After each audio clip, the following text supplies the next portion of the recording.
All right. Hello and welcome to the Red Bra Project. I'm Renee. I'm here with episode number 43 with our amazing guest tonight. And I have our awesome co-host, which some of you guys may recognize from one of our previous Red Bra guests, Vanessa Palencia, who is from episode number 18. How are you doing?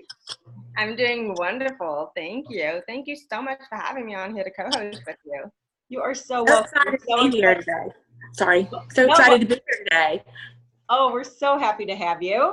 And Vanessa, we're excited to have you back. And you've got some big news because the last time we talked to you, you were engaged. And now you are almost 1 month into married life. Yes. Very exciting, and a move across country. So for all of our guests watching, you'll have to go back to number 18, episode 18, catch up on Vanessa's awesome story. So she's so inspiring. She's doing incredible things out there. Just bringing awareness to people who are struggling with personal impairments and kind of making people comfortable and talking about her own experience and her own story, which is just so awesome. Thank you so much. You're welcome. Okay, so today we're going to introduce Cheryl Hale, who is coming to us from, I'm not going to tell you all about her story, but we're going to talk about her personal movement that she started through an inspiring story, and it's kind of, it's unique in a way because it's past, I feel like it started generations ago almost, Cheryl, and you're really bringing it to fruition. So welcome to the Red Bra Project. Tell us a little bit about yourself and kind of where you're from.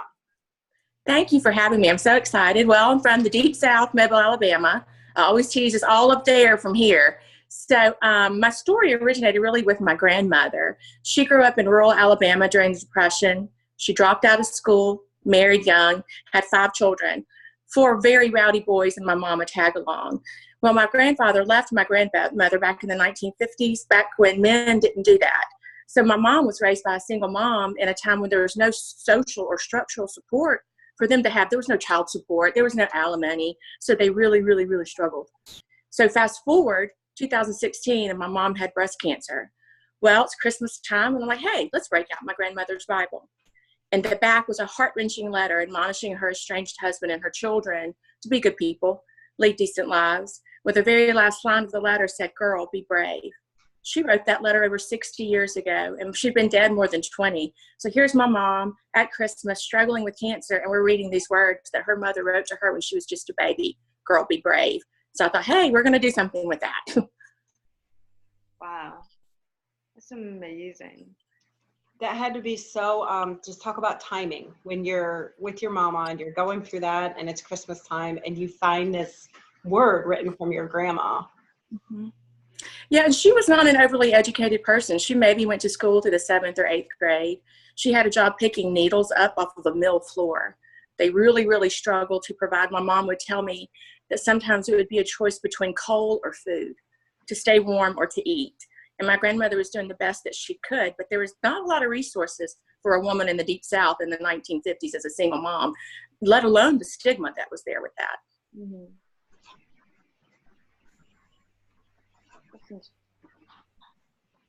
What, so you found that, so yeah, that was close to 6 years ago. Did you know your grandma very well? Oh, I did. She lived with us growing up. So I was super close to her. So in a lot of ways, I was partially raised by a woman who was born in 1913. She has just a strong influence in my life. I remember her sitting in her room, rocking in her chair with her windows open, and she would read her Bible with a big magnifying glass. And she was the sweetest, most generous, kind person that I've ever known. So awesome. You're able to have the relationship with her too, and then kind of carry on this piece of her as well. Mm-hmm. When you and your mom read that together and you're like, okay, I'm going to do something with this. That's a pretty kind of bold statement, but Mm-hmm. also, you know, I'm sure there was a lot of unknowing. You didn't know where you were going to go with it. So where did you go from there? I mean, literally, you just followed your heart? I just jumped. I've been an entrepreneur for 20-something years. And so moving is a part of it. And so when I read this, and I had read it before years ago, but it did not strike me the same way, maybe because my mom wasn't sick. And so I just jumped. I just knew at that moment I was so overwhelmed with emotion. And there's an energy sometimes that comes with an idea. You can feel that energy. And I thought, I have to do something with this. So the best part of it is that I've been able to give away about 10 or 20% of our proceeds to charity. And we started a Girl Be Brave scholarship fund.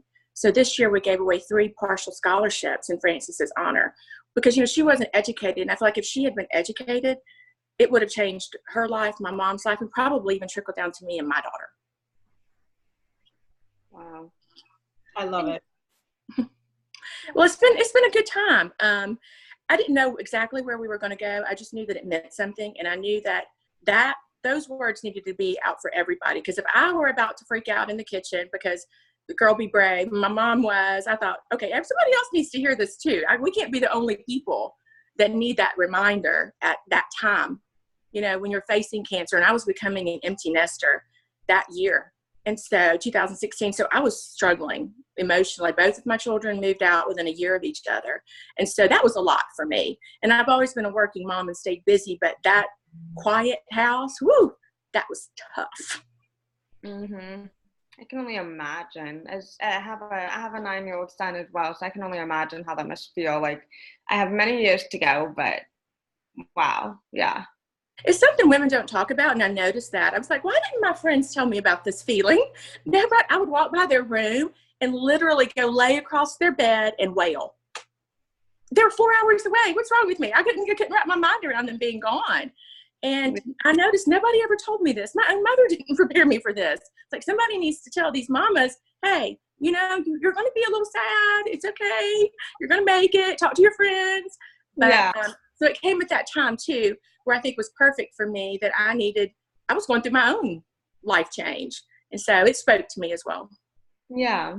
And honestly, I really love how you grabbed that sort of phrase during that time in your life with your mother and your grandmother's written letter. And I can only imagine, by you starting this movement, you're probably going to leave a legacy of your own for your future grandchildren. And they may even be inspired to take on action on their own, you know? I hope so. I hope that strength that my grandmother had, she had a hard life. Her mom died when she was 2 or 3 years old from malaria. Her father remarried, and she was sent to live in another county with her paternal grandmother. So she was moved around a lot. She struggled. She struggled with poverty. She struggled. You know, women didn't have a lot of rights back then. Her husband left her with nothing. So she really, really struggled. But she was so generous. She would give you anything that she had. It didn't matter what it was. And she was so humble, and she never complained. I never heard her complain once. And so I'm a whiner compared to her. And I wanted that legacy to keep moving forward for all women, not just my family, but all of them. Mm-hmm. That's amazing. Do you, I know you talk a little bit about how you just push through fear, and you seem just like a very, okay, I'm going to jump in and do it and see what happens. Is there anything that you kind of have to psych yourself up for, or to, you know, make you take that leap, or you just kind of, you've always been, okay, 1, 2, 3, jump, and we're going to go from there? I'm actually very reserved. I'm the oldest child, so I have that oldest child reservation, like, but I've come to see through the years, I think with being an entrepreneur and raising children, the things that we all do work, that it's really not about me. And so that makes it easier. It's about the message. It's about how I want people to feel. And so I have to realize I'm not the most important thing. My fear is not the most important thing. The most important thing is that Frances's words reach somebody else. That's all that really matters. So that's what helps me overcome fear, even in work. Even it's like, it's not about me. It's about our customers. It's about the work, and I can put myself aside for that moment. I mean, I'm still afraid, but I can put myself aside and keep going forward. Yeah. Is there do you believe that, what do you think your grandmother, because your grandmother, like you were saying, she was always persevering and stuff like that. Do you think that she would be really, what's the word I'm looking for? Sometimes I'm so horrible with words. Do you think that she would be really just like in touch with this whole movement? Do you think that she would have wanted to have been a part of all of this too? She was so quiet. She struggled with her own even mental health issues, and She was so quiet. I think she would be tickled. I think she would be tickled that anybody cared anything about what this little old lady from the countryside of Alabama wrote in the back of her Bible in the 1950s, and her photo being on the internet. I think she would be tickled. I think she would be just amazed that anybody cared to listen. I really do. It's so sweet. It's so sweet. It is. It's really so touching. Oh, thank you. It motivates me. There's, like I said, there's an energy a lot of times with an idea. And so every time I tell the story, or I think about her, or I think about the scholarships, and I think about being able to contribute on that scale, it motivates me, because I'm at a point in life, I've been very fortunate as I'm doing this and trying to grow this business, that I don't have to live out of it. So that gives me the freedom to give in a way that I've always wanted to, that she would give.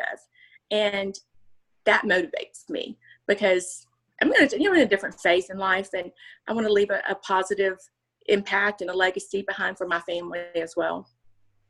Yeah. Yeah. And do you have a vision for what you want Go Be Brave to be kind of pursuing in the future at all, like with what you have going on now as well? Well, I just want to continue to grow the company. And as I grow the company, I can continue the scholarship fund. I think the scholarship fund is the core of what I want to do. I would love to be able to give away 100 scholarships. An interesting thing about the scholarships to me were a good portion of the applicants were from 35 to say 55. They were going through divorce or job loss and wanted to go back to school. And I would love to be able to help women who have already passed their youthful days go back to school. I mean, what would have happened for my grandmother if somebody could step in back in the 50s and say, here, I'm going to help you finish your education so you can get a decent wage and provide for you and your daughter. Yeah. Yeah. Education's everything. It really is. I just believe that. Yeah, for sure, for sure. Like, and I think something that I've always been taught is like, yeah, education is everything, especially the application of knowledge. You know what I mean? Being able to use that, it's such a powerful thing. And I love that you've taken what your grandmother has written and just actually took use of that and like created this whole movement. Like, it could have just been something you had kept personal and cherished on your own little intimate moment too. So that's wonderful that you did that. Oh, thank you. It just was so powerful for me.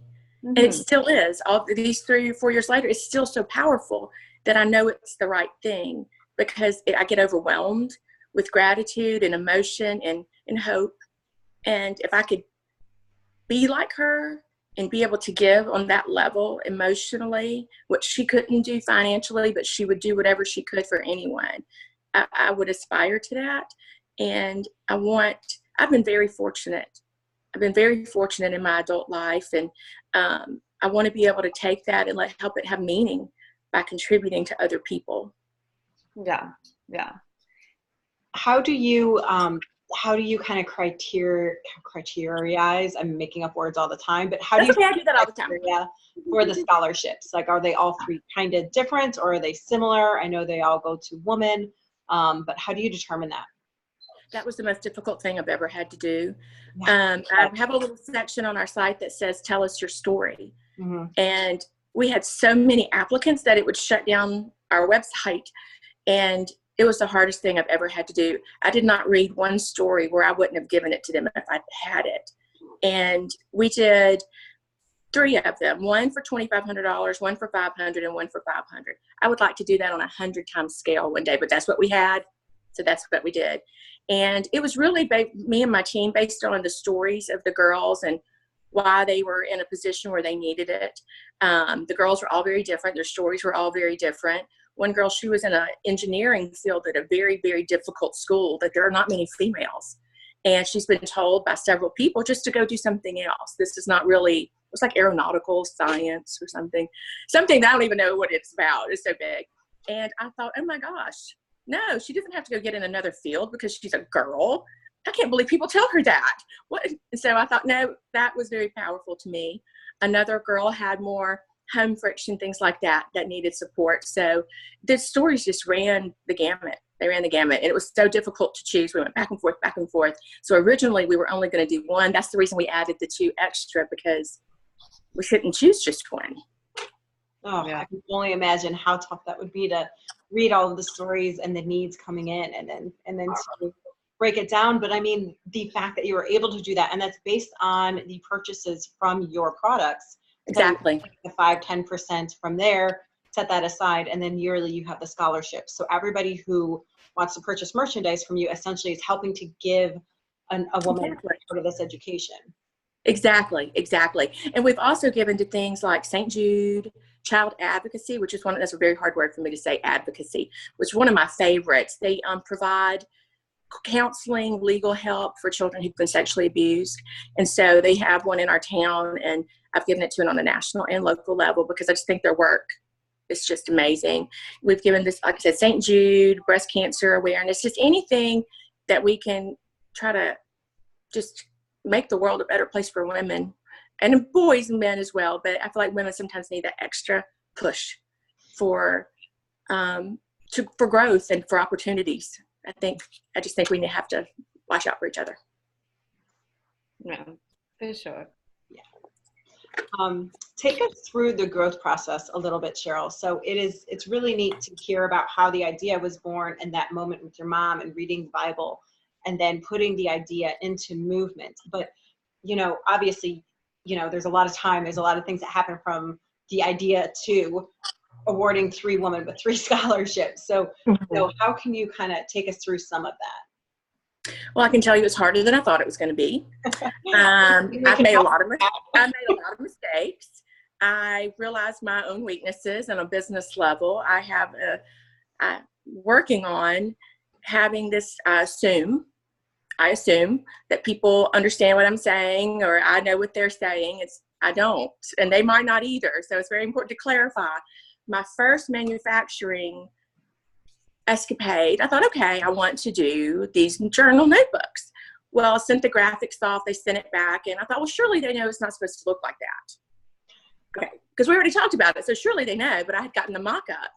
And oh no, we already talked about that, so it's fine. Well, I received 1,500 notebooks, journals, with the completely wrong cover that can never be used. I'm going to be using them for the rest of my life in my office, okay? They're not going to see the light of day. I'm going to use them for myself. But I learned you just don't assume. You have to communicate. And that's not always easy for me. So that's one of the big lessons I've learned through all of this.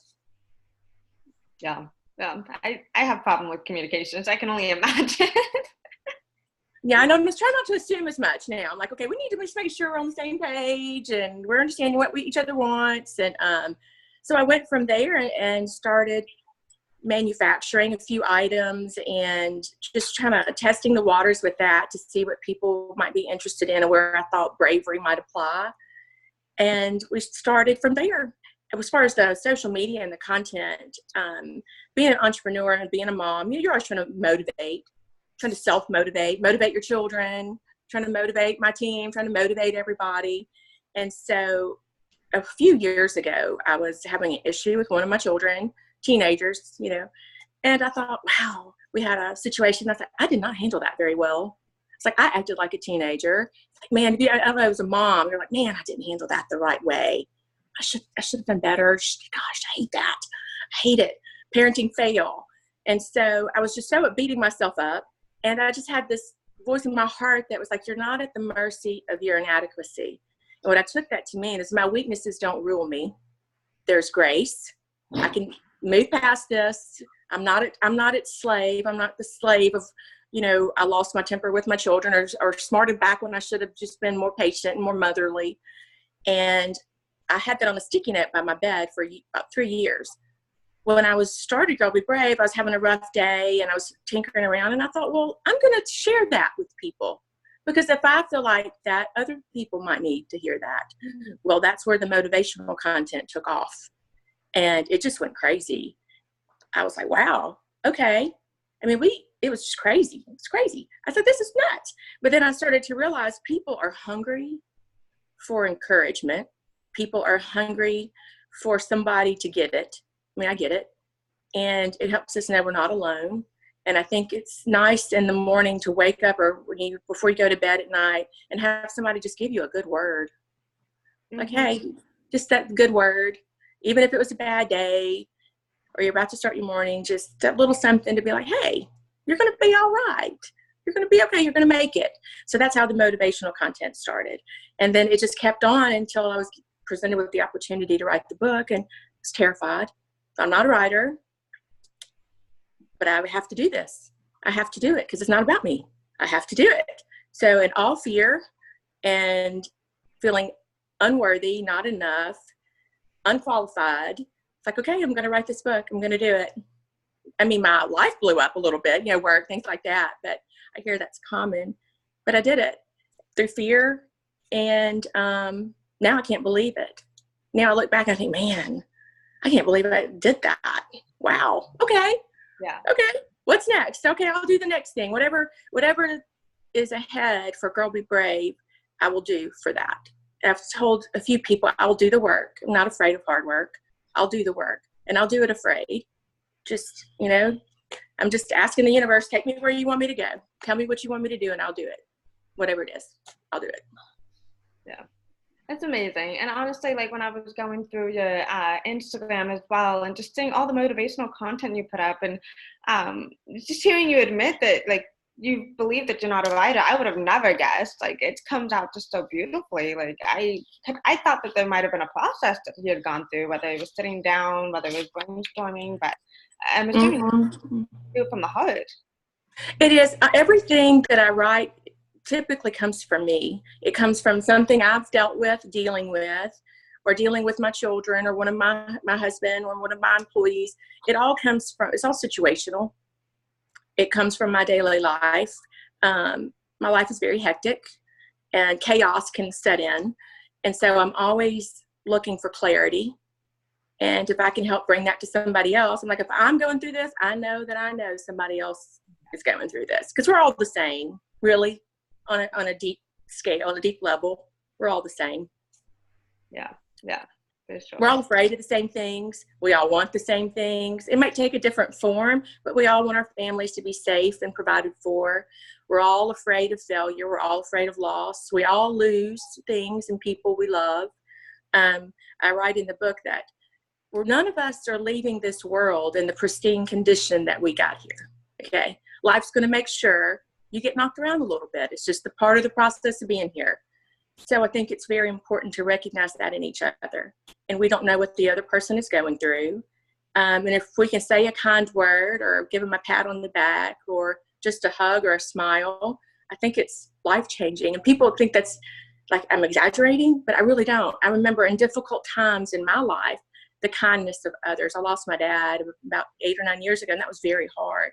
And just the kindness of other people, the love that people showed me, total strangers, but they had lost somebody they loved. And so now we had that connection of that shared grief and that shared pain, but we all have that in joy and pain. But I think it's important to connect. I'm rambling, sorry. No, it's so good. I'm just like, keep going, because it's so good. It's just speaking. I know it's speaking to me, and I can see on Vanessa, and I know everybody who listens to it is going to be able to relate to what you're saying. Well, because we all go through the same things. Yeah, and it's encouraging to hear people talk about that, And I mean, one of the things, it's really easy to look from the outside in and think, oh, they've got it all together, or how do they do that, or they just keep going. But what do you do on the days that you wanted to quit when you were building this, when you had your full-time career, your husband, your family, your extended family, and then you have this incredible brand that you're building? What did you do on the days you wanted to quit? Which I have a lot of those. I've actually, even in our primary business, I've quit several times. I'm like, I don't need this. I'm just going to move to the panhandle of Florida. I'm going to go to the beach, and y'all can come see me. That's it. I'm done. No more. And so I get that all the time because I get so overwhelmed. And I just keep putting one foot in front of the other. There are times in my personal life where I had some situations that had some dark days. And I thought, if I stopped breathing right now, I would just collapse. I mean, it was just like overwhelmed with emotion. It's just like, and I would tell myself, especially in days of grief, like when I lost my dad, you just keep getting up. That's all, just keep getting up. She'll just put one foot in front of the other. You're going to be okay. Other people experiences. You're not alone. You're not in a cycle of pain by yourself. People lose people. And so I would tell myself, just literally tell myself, put one foot in front of the other. You got out of the bed. Cheryl, go get a cup of coffee. Wipe your face off. You're going to be okay. You're going to be okay. And I just tell myself that. And I just keep moving. It's very important for me to keep moving. I feel like if I gave up, I might as well die if I'm going to give up. I just can't. I can't. There's still work to be done. There's still people to connect with. And so in those really dark days of grief or loss, and my dad's, the anniversary of his death is in just a couple of days. And so that's always, a moment for me. And you get sad and you miss people and you think and you remember, and it's just keep going. He would want me to keep going, just keep going. Just one foot in front of the other, even if you're tired, even if you're sad, just don't give up on yourself. My grandmother wouldn't want me to do that. My dad wouldn't want me to do that. So just one foot in front of the other. Sometimes there's power in that, Yeah. Beautiful. It's beautiful. Yeah. And I know that a lot of people struggle with being able to just put that one foot in front of the other. So it's nice to hear that coming from you. It is. Some days it's hard. And some days all the effort I have is just 2 steps. I did it. Showed up to the office. I answered the emails. I, filled out the form. I did everything I was supposed to do that day, and that was enough. But I did it. I didn't give up. And it was small. It was a small day. Yeah. I drank a lot of coffee, and I might have cried a little bit because I do cry a little bit. But I did it. Yeah. Today was not lost. Today was not lost. Yeah, exactly. Mm-hmm. Small victories are often the large victories at the end of the day or the end of the week or the end of the month. But those little small movements, like you said, help to propel you forward and through those tough times. I believe in momentum. I do. I believe that when you align yourself with purpose and you take action, that there are forces unseen. You can call it God, you can call it the universe, you can call it whatever you want, that come alongside you to say, oh, you want to do good. Here, I'll help you. And there's opposition and there's resistance and things blow up. Relationships blow up. Lost a lot of relationships along the way. People I didn't think I would lose. Employees, friends. But it's just, I look at it and go, okay, well, they obviously weren't a part of this purpose. So to stay in that purpose, okay, this is what I'm supposed to be doing. And if it all blows up, well, it blows up. But I'm going to keep doing it. Yeah, and that's a good segue into, you talk about how you actually had to break some of the traditional patterns and traditional, female social circles and just certain things that I'm sure you went through, challenges that led you there.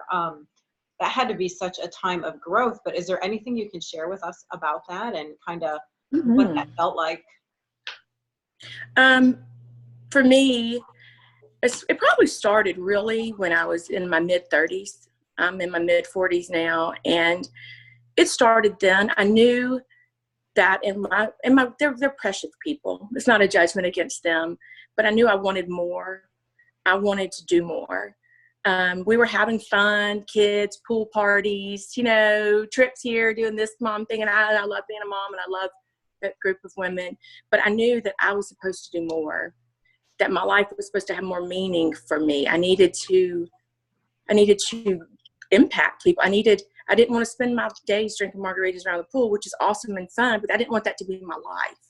I wanted to contribute more. And so I lost a lot of friends, and that was hard. And I struggled with it, and I struggled with my faith, and I still struggle with some female relationships. I don't have the time that a lot of my friends do. I just don't. My time is, I don't spend a lot of time talking on the telephone or going out to lunches, and I just don't have the time that they do. And so that is a problem.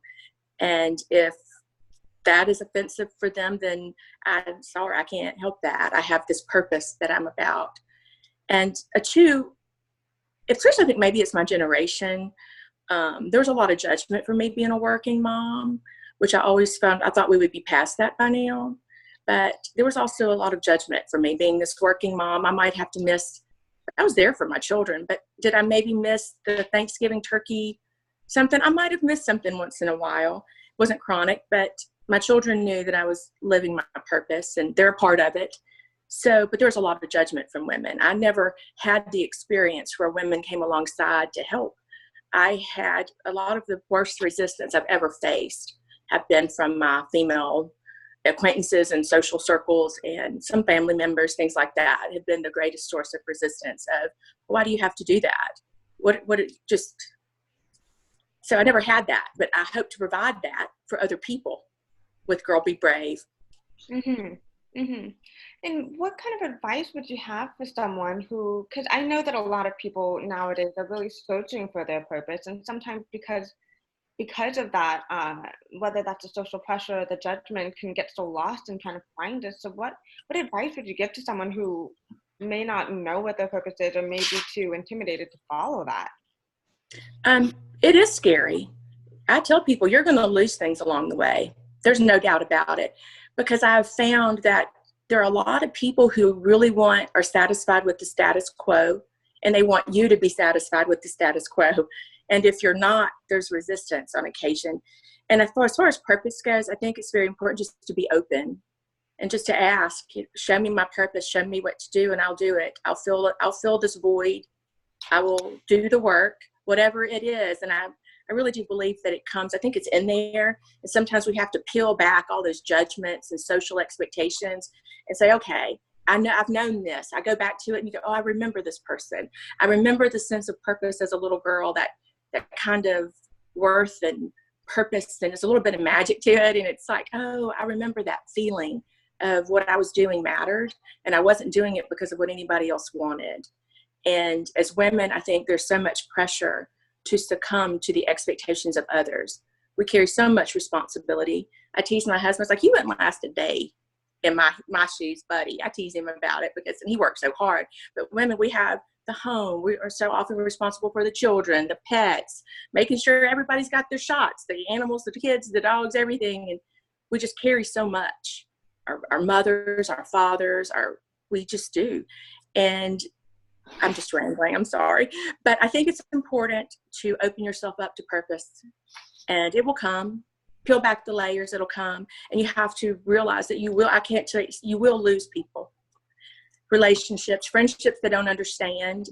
That's a hard truth. And a lot of people don't necessarily agree with me on that. But any person that I've seen step out into their purpose and work for that, there are people in your life that might not be comfortable with it. And it is intimidating. But to be now where I am now, I've come to see that it happens, so it doesn't shake me to my core the way it did when I was younger. When I was younger, it would send me like, whoa, I can't believe this person isn't in my life anymore. But I've come to understand now, we just aren't in alignment. Our purposes aren't there together in alignment. Yeah. Cheryl, just listening to your journey and your story and kind of the things you've gone through all the way from the very beginning when this movement was born, how you followed your heart, what you've grown through and everything. I mean, I know that we kind of always ask our guests, what is your red bra moment? And the thing is there can be so many different red bra moments. They're big, they're small. A red bra is like bold and confident and supportive. It's underneath it always, but it may not always be seen, but you always know that it's there. What is, a particular red bra moment for you in your journey and kind of your life to this point? Oh gosh, there have been so many. Which is a great thing. Yeah, and I would have to say that I've struggled with confidence, and that you don't have to be confident to take the first step. Sometimes confidence comes later after you're in it and you see that you did not die. You made it. Confidence comes from taking action and then saying, hey, it worked. How about that? That's awesome. So I would have to say, when I was approached about writing the book, I mentioned it earlier, I felt so unqualified. I told her, I said, I'm not a writer, right? She goes, everybody says that. I'm like, okay. And so I was talking to my husband, and I thought, well, I have to do it, because I can't just look at an opportunity and go, oh, I'm too scared to try. I don't feel qualified to try. What's the worst that could happen? It could mess up. It could fail.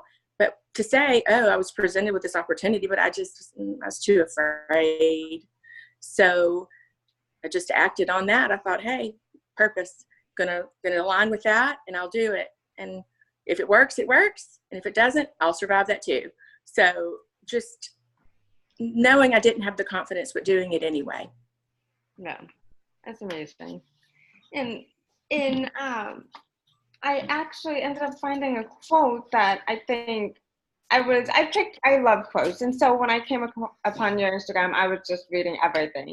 And I was trying to find a quote that I believe would try to resonate with you and with the story of your grandmother that really started this movement. And I came upon a quote that I really, really loved, and I hope that you as well. It's by Ariana Danku, and she wrote, "She made broken look beautiful and strong look invincible. She walked with the universe on her shoulders and made it look like a pair of wings." Oh, that is amazing. I have chills.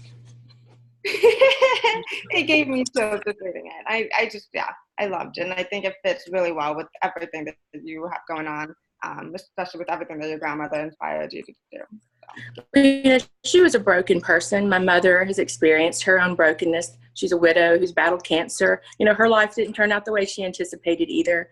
And when I was younger, and I still have hope, and maybe I was a little naive, but now I used to balk when people would say, "Oh, these things make you stronger." I'm like, "No, they don't. They just make you sad."